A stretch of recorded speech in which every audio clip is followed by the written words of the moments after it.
One of the biggest questions that I get asked is, what is it like to own in a 2-unit condo here in Ocean City? Hey, Nick Deckard here, back with another video. If this is your first time to the channel, make sure that you hit the subscribe button down below, as well as give this video a like if you find it helpful.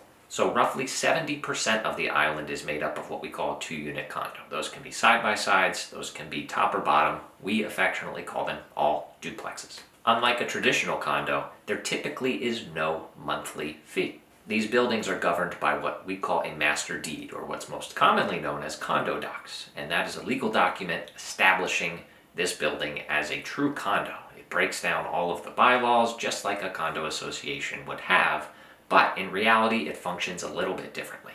The key thing that you need to know is that common expenses are shared between the owners of this building. And 9 times out of 10, that's going to be a 50-50 split. It does depend on the size of each unit, but how these homes are built in Ocean City, they are typically equal. The only cost that you are definitely going to have year in and year out are your master insurance policies, and that is your flood policy and your general liability policy for the building.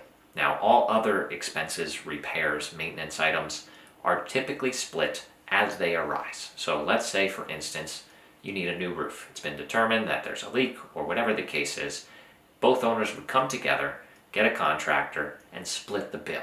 And if you're thinking to yourself, well, what happens if the other owner doesn't agree or doesn't think that we do need to make those repairs? Unfortunately, that situation can come up, right? You're effectively a business partner with the other owner in your building, and you don't know them before you buy. So that is one of the main risks, is you don't really know who you're getting into business with.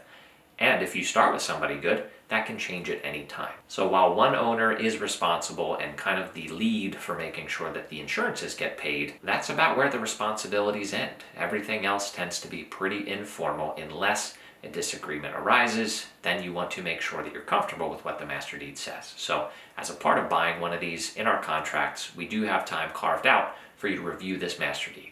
And if you're not comfortable reading it, you can absolutely always, and I would encourage you, to get your attorney to take a look and explain things to you in layman's terms. Now, if you're wondering what other pros and cons are there for these duplexes, or is it for me, make sure you click the link above to a video where I do break down the pros and cons of every type of property here in Ocean City. So, in a nutshell, that is how a 2-unit condo works. I hope you found this helpful, and I appreciate you coming by. If you have any questions, plop them down below in the comments. Reach out to me directly. My contact info is just down below in the description. So, thanks again, and I'll see you on the next video.